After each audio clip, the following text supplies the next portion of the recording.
नमस्कार दोस्तों, आप देख रहे हैं हमारा लोकप्रिय चैनल लेन देन न्यूज और मैं हूं आपका दोस्त दिनेश महेश्वरी। हम इस वीडियो में आपको गेहूं की लेटेस्ट रिपोर्ट और भावों की तेजी मंदी का पूर्वानुमान दे रहे हैं। दोस्तों, अगर आप इस चैनल पर नए हैं तो सबसे पहले आप हमारे चैनल लेन देन न्यूज को सब्सक्राइब कर लें ताकि सबसे पहले आपको नया वीडियो मिल सके। तो लीजिए सुनिए दोस्तों, गेहूं की तेजी मंदी की ये रिपोर्ट।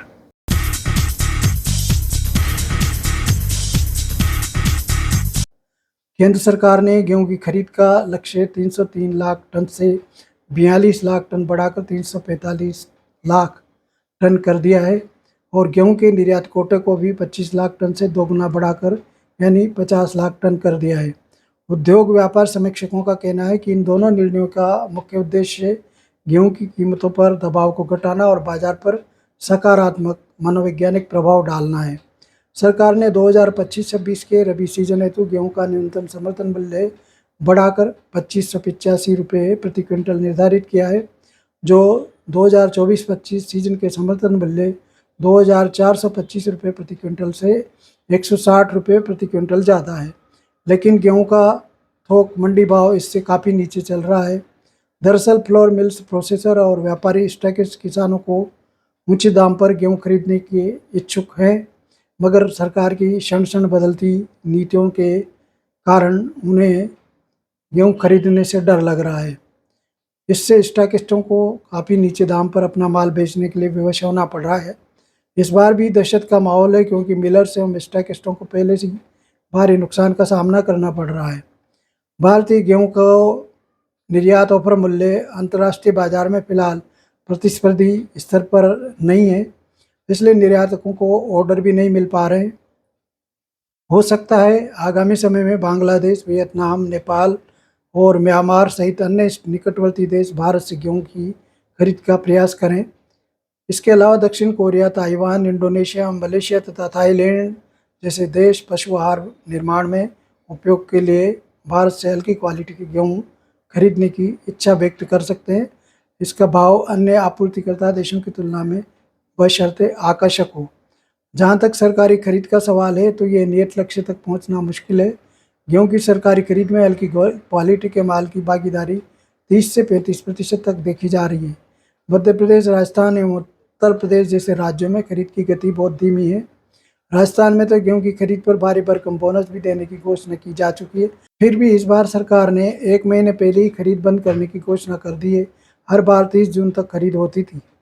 देश के मुख्य उत्पादक राज्य पंजाब, हरियाणा, उत्तर प्रदेश, मध्य प्रदेश, राजस्थान और बिहार के सभी बड़े और छोटे बाजारों में इस समय गेहूं की अच्छी सप्लाई देखी जा रही है। इसके अलावा सरकारी एजेंसियों के साथ साथ प्राइवेट ट्रेडिंग फर्म और आटा मिलें भी अनाज की रेगुलर खरीद कर रही है।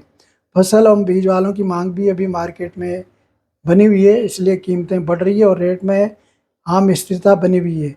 18 से 24 अप्रैल के हफ्ते में सिर्फ राजस्थान के बूंदी मार्केट में गेहूं की कीमतों में 250 रुपये प्रति क्विंटल की गिरावट देखी गई है। अन्य जगहों पर भी गेहूं में मामूली नरमी देखी जा रही है। बेमौसम बारिश की वजह से इस सीजन में गेहूं की फसल की पूरी क्वालिटी खराब हो गई है, इसलिए अच्छी क्वालिटी वाले अनाज की मांग बढ़ने की उम्मीद है। एक्सपोर्टर भी कम कीमत पर गेहूं खरीदने की कोशिश करके इस स्थिति का फायदा उठाने की कोशिश में है। बेमौसम बारिश और गर्मी के बावजूद इस बार देश में गेहूं उत्पादन रिकॉर्ड स्तर पर पहुंच सकता है। Indian council of agriculture research के मुताबिक भारत का गेहूं उत्पादन इस साल 119 मिलियन टन से ज़्यादा रहने का अनुमान है, जो पिछले साल के 117.94 मिलियन टन से अधिक होगा।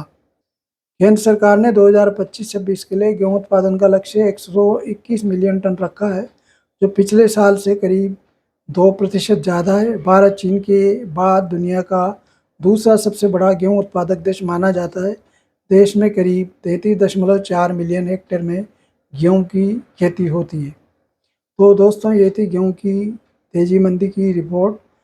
ये वीडियो आपको कैसा लगा? अगर अच्छा लगा हो तो इस वीडियो को लाइक और शेयर कीजिए, साथ ही हमारे चैनल लेन देन न्यूज को सब्सक्राइब कीजिए। इस तरह के और वीडियो देखने के लिए आप हमारे चैनल लेन देन न्यूज को सब्सक्राइब कीजिए। आखिर में आपसे निवेदन है कि किसी भी रिपोर्ट को लेकर आप भ्रमित ना हो। ये जानकारी विशेषज्ञों के सहयोग से आप तक पहुंचाई गई है। अगर आप कमोडिटी की और खबरें पढ़ना चाहते हैं तो आप हमारे न्यूज़ पोर्टल यानी वेबसाइट www.lendennews.com पर भी पढ़ सकते हैं। यहाँ एक बात और, वीडियो में दी गई जानकारी पूर्वानुमान पर आधारित होती है। बाद में कई बार परिस्थितियाँ बदल सकती है, इसलिए कोई भी सौदा आप अपने विवेक और सूझबूझ से कीजिए। किसी भी नुकसान के लिए चैनल उत्तरदायी नहीं है। ये वीडियो देखने के लिए आपका आभार और धन्यवाद।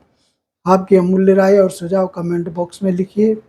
अगर आप सुझाव देंगे तो हम हमारी रिपोर्ट को और बेहतर बना सकेंगे। जल्दी ही आपकी सेवा में नया वीडियो लेकर फिर हाजिर होंगे। तब तक के लिए नमस्कार, धन्यवाद।